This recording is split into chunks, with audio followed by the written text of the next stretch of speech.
అందరికీ నమస్కారం.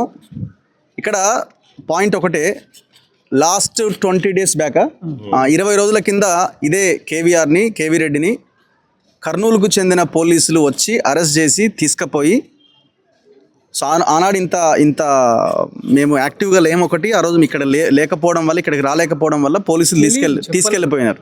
సో వీళ్ళు కూడా కొంత ఇన్ఫర్మేషన్ లేట్గా ఇచ్చారు. కర్నూలు తీసుకెళ్ళి 3rd degree చేసి ఇదంతా జరిగిన తర్వాత తెలంగాణలో సో ఒక పెద్ద మూమెంట్ లాగా మేము ఒక రౌండ్ టేబుల్ సమావేశం పెట్టినాం, ప్రెస్ మీట్లు పెట్టిర్రు, పెద్ద చర్చ కూడా జరిగింది దీని మీద. జరిగిన తర్వాత కూడా మళ్ళీ రెండోసారి ఇంకొక విజయనగరం జిల్లా బొబ్బిలికి సంబంధించిన ఒక పోలీస్ స్టేషన్ పోలీసులు మళ్ళీ ఒక 15-16 గంటలు జర్నీ చేసి ఇక్కడికి వచ్చి మళ్ళీ అరెస్ట్ చేసి తీసుకెళ్దామనే ప్రయత్నం చేస్తున్నారు అని అంటే, ఎవరి సహకారంతో ఇంత దారుణానికి ఒడిగడతారు అంటే, ఇక్కడ ఉన్న గవర్నమెంట్ సహకారంతో చాలా క్లియర్గా ఇక్కడ ఉన్నది కూడా మా ప్రభుత్వమే అని ఆంధ్రప్రదేశ్కు చెందిన పోలీసులు ఫీల్ అవుతున్నారు. అక్కడున్న ప్రభుత్వం తెలుగుదేశం పార్టీ వాళ్ళు ఫీల్ అవుతున్నారు. ఇక్కడ తెలంగాణలో ఉన్నది కూడా తెలుగుదేశం ప్రభుత్వమే, ఎన్నిసార్లైనా మనం పోవచ్చు అని. ఈరోజు సెకండ్ టైం కేవీఆర్ని అరెస్ట్ చేయడానికి వచ్చినప్పుడు కూడా పోలీసులు లోకల్ పోలీసులకు ఇన్ఫర్మేషన్ లేకుండానే వచ్చారు. అడిగిరు, ఏ పోలీస్ స్టేషన్కి ఇన్ఫర్మేషన్ ఇచ్చారంటే ఎల్బీ నగర్ అన్నారు. ఈ ఇల్లు ఎల్బీ నగర్ పోలీస్ స్టేషన్ పరిధిలోకి రాదు, సరూర్ నగర్ పోలీస్ స్టేషన్ పరిధిలోకి వస్తుంది. సో అక్కడ వాళ్ళు దొరికిపోయారు, క్లారిటీ లేదు వాళ్ళకి. దాని తర్వాత గట్టిగా అడగడంతో మళ్ళీ లోకల్ పోలీసులకు అప్పుడు ఇన్ఫర్మేషన్ ఇచ్చారు.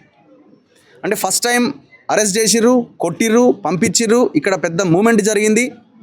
అయినా కూడా వీళ్ళకి కనీసం ఇది కూడా లేదు అని అంటే ఎవరి సహకారంతో చేస్తున్నట్టు? సో ఇప్పుడు మళ్ళీ గట్టిగా అడగడంతో ఎట్టి పరిస్థితిలో పంపించేది లేదు మొత్తం అని ఈ రోడ్ అంతా బ్లాక్ చేయడంతో ఏం చేసేది లేక వాళ్ళు మాట్లాడుకొని చివరికి పోలీసులు కూడా ఏం చేస్తాం మేము, వాళ్ళు చెప్పింది చేయాల్సిన పరిస్థితి వచ్చింది అని అంటున్నారు. అంటే ప్రభుత్వాల చేతిలో పోలీసులు కూడా కీలుబొమ్మలుగా మారినటువంటి దారుణమైన దుస్థితి ఇది తెలంగాణలో ఉంది. ఆంధ్రప్రదేశ్లో ఇంకా భయంకరంగా ఉంది.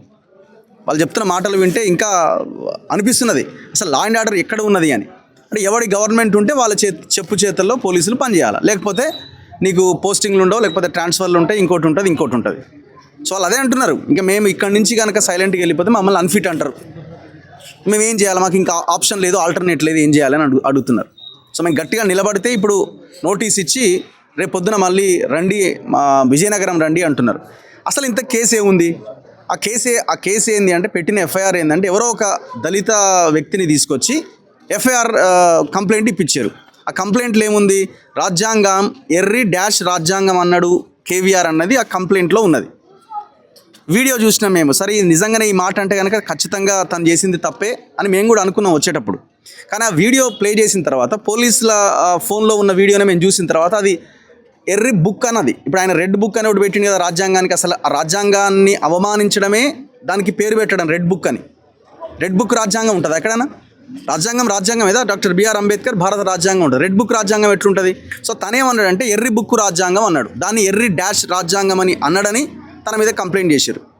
కంప్లైంట్ ఎవడో చేసిండు, మరి చేసిన వాళ్ళు కంప్లైంట్ కరెక్టా, వీడియోలో ఏముందన్నది పోలీసులు చెక్ చేసి ఆ SHO కేసు పెట్టాలి కదా. కనీసమైన అవగాహన లేదు. మరి మీరు ఎట్లా పెట్టిరు కేసు, ఎట్లా పెట్టిరంటే మీరు కోర్టులో ఛాలెంజ్ చేసుకోండి.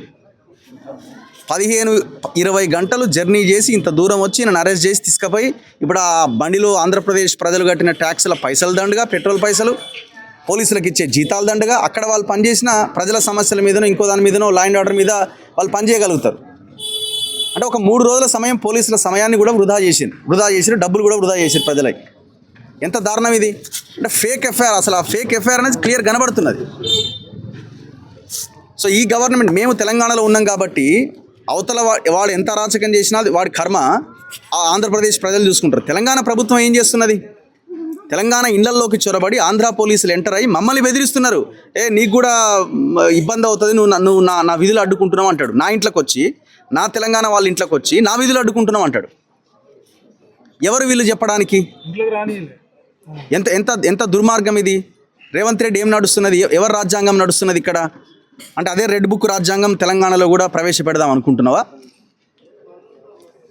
సో ఖచ్చితంగా దీనికి ఎక్కడో దగ్గర ఎండ్ కార్డు పడాలి.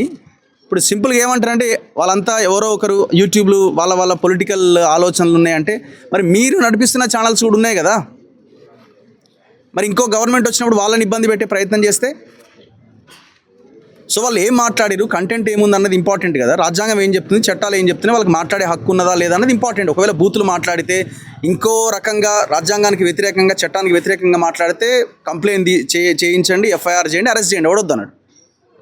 లేని దాన్ని క్రియేట్ చేసి, ఎర్రి బుక్కుని ఎర్రి డాష్ అని వీళ్ళే క్రియేట్ చేసి వీళ్ళే ఎఫ్ఐఆర్లో పెట్టి పోలీసులే తప్పు చేసి ఇక్కడ పోలీసులను అరెస్ట్ చేయాలి. ఎఫ్ఐఆర్ చేసిన ఆ ఎస్హెచ్ఓని ఎవరైతే ఉన్నారో ఆయన అరెస్ట్ చేయాలి ఫస్ట్.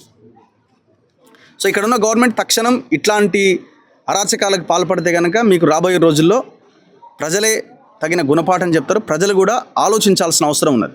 Thank you.